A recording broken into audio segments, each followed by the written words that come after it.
RTC బస్సులో ప్రయాణం చేస్తున్నప్పుడు ఏదైనా ఇబ్బంది తలెత్తితే కండక్టర్ డ్రైవర్తో వాదనకు దిగుతాం. ఆ తర్వాత ఆర్టీసీ యాజమాన్యంపై ఆగ్రహం వెళ్లగక్కుతూ వెళ్ళిపోతాం. ఆ తర్వాత ఆ విషయాన్ని మర్చిపోతాం. ఇది ఎక్కడో అక్కడ తరచుగా ప్రతి ఒక్కరికి ఎదురయ్యే అనుభవమే. కానీ ఓ జంట మాత్రం అలా ఊరుకోలేదు. ఆర్టీసీకి షాక్ ఇచ్చారు. బస్సు ప్రయాణంలో ప్రాణం లాంటి పట్టుచీర చిరిగిందంటూ నష్టపరిహారం కోసం పోరాటం చేశారు. ఆఖరుకు విజయం సాధించారు. ఇప్పుడు ఈ ఘటన రాష్ట్ర వ్యాప్తంగా హాట్ టాపిక్గా మారింది.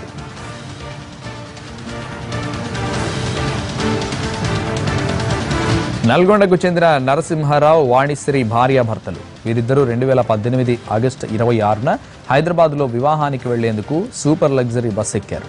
అయితే బస్సు ఎంట్రీ వద్ద రేకు తెగింది. దీనికి తగులుకుని వాణిశ్రీ చీర చిరిగిపోయింది. ఇక ఈ విషయాన్ని బస్సు డ్రైవర్, కండక్టర్లకు నరసింహారావు తెలిపాడు. మరో మహిళ చీర కూడా చినిగిపోయింది.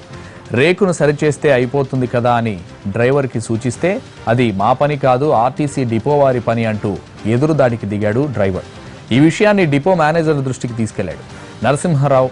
అయినా ఆర్టీసీ నుండి స్పందన రాలేదు. దీంతో ఇదే విషయాన్ని ఛాలెంజ్గా తీసుకున్నాడు నరసింహారావు. దీన్ని తేలిగ్గా వదులుకోవద్దని ఆర్టీసీకి తగిన బుద్ధి చెప్పాలని అనుకున్నాడు. నల్గొండలోని వినియోగదారుల ఫోరాన్ని ఆశ్రయించాడు.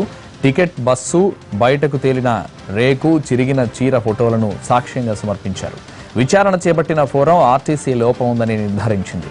పట్టుచీరకు 2,000, ఇతర ఖర్చులకు 1,000 రూపాయలు జరిమానా ఇవ్వాలని సదరు ఆర్టీసీ సంస్థకు ఆదేశాలు జారీ చేసింది వినియోగదారుల ఫోరం.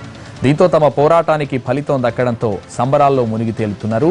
ఎవరికైనా ఇలాంటి అనుభవం ఎదురైతే ఊరుకోకుండా వినియోగదారుల ఫోరాన్ని ఆశ్రయించాలని సూచిస్తున్నారు వాణిశ్రీ, నరసింహారావుల జంట. నల్గొండ డిపోలకు చెందినటువంటి సూపర్ లగ్జరీ బస్సు జిల్లా కేంద్రంలోని బస్టాండ్లోనే ఎక్కడం జరిగింది. అయితే అది ఎక్కుతున్నప్పుడు ఆ మెట్లకు ఉన్నటువంటి ఒక ఇనుప కొక్కెం అది తెరుచుకొని ఉండటం వల్ల నా భార్య ఎక్కుతుంటే ఆ చీర, ఆ పట్టు చీరకు పట్టుకొని ఆ చీర చినిగిపోయింది. దాన్ని ఇమ్మీడియట్గా నేను డ్రైవర్ దృష్టికి తీసుకెళ్తే కూడా ఈ డిపో వాళ్ళు చేయాల్సిన పని మేము చేయాల్సింది కాదండి అని చెప్పేసి చెప్పడం జరిగింది. అది తప్పుకున్నాడు ఆ విషయం.